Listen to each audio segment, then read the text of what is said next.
Hey, it's Brandon with RPG Overviews. I have a pay what you want role-playing game to show you today. It is called Dungeons Deep in Caverns Old, Pulp Sword and Sorcery Role-Playing by Sean Robson, Volume 1, Core Rules. Got some pretty interesting art here. This guy's got some absolutely massive guns. For a minute, I thought it was me on the cover. Magician looks cool in the middle, and of course, like these tentacles. So, again, it's pay what you want. If you like what you get, consider giving them some money and help them along. This is going to be a OSR based game. Very easy for you to learn. I'm only going to really point out some of the stuff that's a little bit different to it as I scroll through it, because it is 88 pages. I mean, that's pretty lengthy, yeah, even for, of course, there's many pay what you wants that are pretty large. But you've got your attributes here: strength, dexterity, constitution, knowledge, and acuity. Interesting word. That's going to be your awareness, intuition, and insight. Normal stuff here that you should know: it does use descending armor class. You've got your warrior, a lot of basic stuff that you're going to know if you've played older editions of D&D.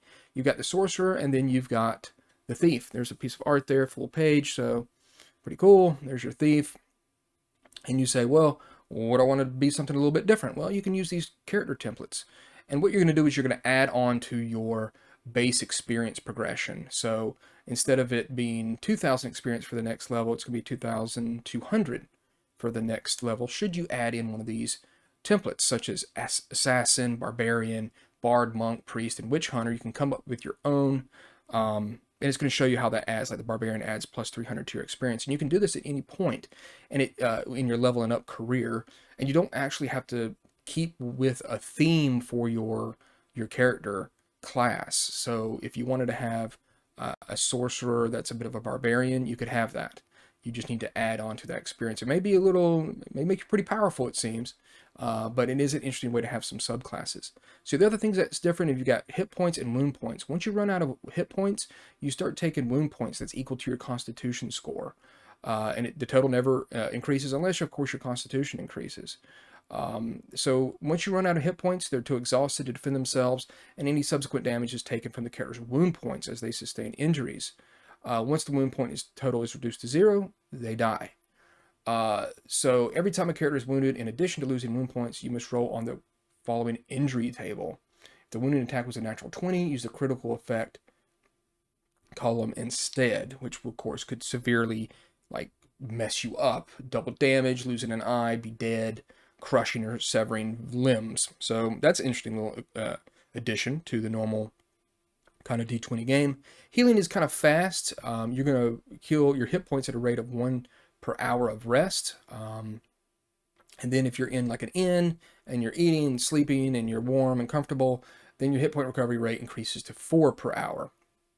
And then your wound points are going to take a little bit longer. Wound points are regained at a rate of 1 point for every 2 days spent resting. Now, of course, if you use some stuff to help you along, you can get up to 1 point per day. So a little funny bit of art right there. Skills and attribute checks are very much just like a normal roll under your attribute in order to get it done. Very much like 2nd edition D&D. You've got some skills versus class abilities examples here. Pretty normal stuff for movement and encumbrance. You're going to have some small size weapons will be encumbrance value of 1, medium 2, large 3. And you can, once you get past your strength, in encumbrance, then when you'll start slowing down and you'll have minuses to your dex checks. So here's the information you need here: the size of the weapon and how much encumbrance it is. And then some, obviously, a little bit of armor. Again, armor class with descending armor class. So that works for me. You've got some hirelings. You've got combat. Pretty normal stuff here. You've got Thaco, not Thaco. I don't pronounce it like that. Run away. Magic is interesting. You've got rituals, but you also have some corruption that you may get. Always like corruption involved in casting spells with your sorcerer. The spells have got some pretty flowery names. They're not just kind of very basic D&D type names. A lot of them obviously created from the names of the sorcerers that made them. So pretty decent list of spells. This section here is a little bit lacking in art, but it's all well and good. Again, this is pay what you want. So, you come to expect some stuff like that. A little bit of nudity here and there. So be on the lookout for that. Again, works for me. Some rules here for carousing, occult research, Monsters, there's another book, Dungeons Deep in Caverns Old Volume 2, Gods and Monsters, contains an extensive list of monsters for use in a sword and sorcery campaign. All your normal stuff here for monsters, this is just all you get in this book, just to kind of help you along. Of course, you should know what these creatures are, but there's no description of what they are if you've played these type of games before. Goblin, armor class 7, THAC0 to 19. You've got your one basic save. That's how it does for monsters. Your alignment, and you have this HDE, which the HDE is going to be pretty much the hit dice equivalent, so it's going to help you kind of, balance out your encounters.